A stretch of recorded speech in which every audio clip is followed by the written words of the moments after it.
Hi everyone, welcome to the Daily Bible Project Podcast, episode 213, which is part 144 of season 2 of our journey together of what I hope will be one day eventually through the whole Bible. And if you're just dropping in with us at this time, why not consider going right back at the start and begin this journey with us over the next weeks, months and years. Now, we're in the second half of Genesis chapter 18, considering what appears to be the first intercessory prayer in the Bible, beginning and covering the verses today from verses 20 to 33. Now, as I said the last time that we gathered together, we see an example of a certain type of prayer, and it's called an intercessory prayer. Abraham decides he's going to intercede for the city of Sodom, and so let's pick up the story in verse 20, which says this. The Lord said, "The outcry against Sodom and Gomorrah is so great and their sin is so grievous that I will go down and see if what they have done is as bad as the outcry that has reached me. If not, I will know." So that's the verses we finished with last time. So at this point today, according to the text, we can see that the Lord is having this conversation with Abraham. So the two are now alone together, and what follows is described from verse 22 onwards. So picking up verses 22 and 23, it tells us, "The men turned away towards Sodom, but Abraham remained standing there before the Lord. Then Abraham approached him, saying, 'Will you sweep away the righteous with the wicked?'" So now Abraham approaches the Lord and asks, are you going to destroy the righteous people there along with the wicked? Now underline this point in your mind, because I think it's really interesting. Abraham, believe it or not, appears to be about to negotiate with the Lord.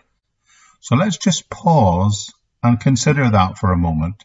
He almost appears to be casually saying to God, I know you want to judge the wicked, and they need to be judged, and you're righteous, and I know in judging them you're going to judge them justly. But Lord, do you really want to judge the righteous alongside the wicked? It's almost like he's saying, no offense, God, just asking a question, but are you sure you really want to do this? Now what follows is a lengthy discussion. Some might say a negotiation. Now, I'm not going to read the whole thing because it would take up most of this episode, but the text will hopefully be beside me in the video, and you can also find the complete text in the episode notes of the audio version of the podcast. But the text we're considering now is this negotiation that takes place in Genesis chapter 18, verses 26 through to 32. So let's talk about what it says. He negotiates with the Lord all the way down to a point where the Lord agrees that if there are 10 righteous people there, he won't judge the entire city. Now, this is a very important section of verses, and it's particularly helpful if people object to you or say they don't like the way God goes about things in the Old Testament. Because I say this verse shows that God does judge, but he doesn't do it willy-nilly. He doesn't do it arbitrarily. God will always allow some to escape his judgment. And Abraham here is appealing to the justice of God whilst acknowledging his right to express his judgment. The Lord initially says, if I had found 50 righteous people within this city, I would have spared them from my judgment. And Abraham says, well, if I think I can find 50 righteous people, I'll try that. And then God says, well, in a sense, I'll go with that. But Abraham immediately recognizes that 50 might be a bit of a push at this time. So he negotiates with God. And we see that negotiation, and the figure goes down step by step, all the way down until it's just 10 people.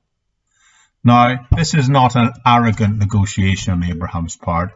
It's part of an intercessory beseeching of God. And then in verse 27, Abraham says this, "I, who am I, but the dust and ashes, have taken upon myself to speak to you. I'm not worthy to talk to you, much less ask what I am about to ask you." So he's establishing the principle that God won't judge the righteous. and that principle is established here. But Abraham stops this negotiation at the point of 10. Now 10 isn't a very high number, is it? Imagine a whole city, and yet it would appear they might be unable to find even 10 righteous people. Now, does the fact that the negotiation stops at 10 mean anything? Is that a significant number? Well, friends, we'll find out together next time in the next episode. A quick reminder that in every single one of these daily podcasts, there's always a full transcript of what I said, either available in the audio notes section of any audio version of the podcast. But if you're watching the video or on YouTube or on Facebook or someone else, if you go into the link on the YouTube channel, you'll find a link there to the audio version in which the transcript of the is always placed. But anyway, that's it for today. Thank you for joining me, and I'll see you right back here tomorrow, Lord willing, as we continue this amazing journey together. Bye-bye for now.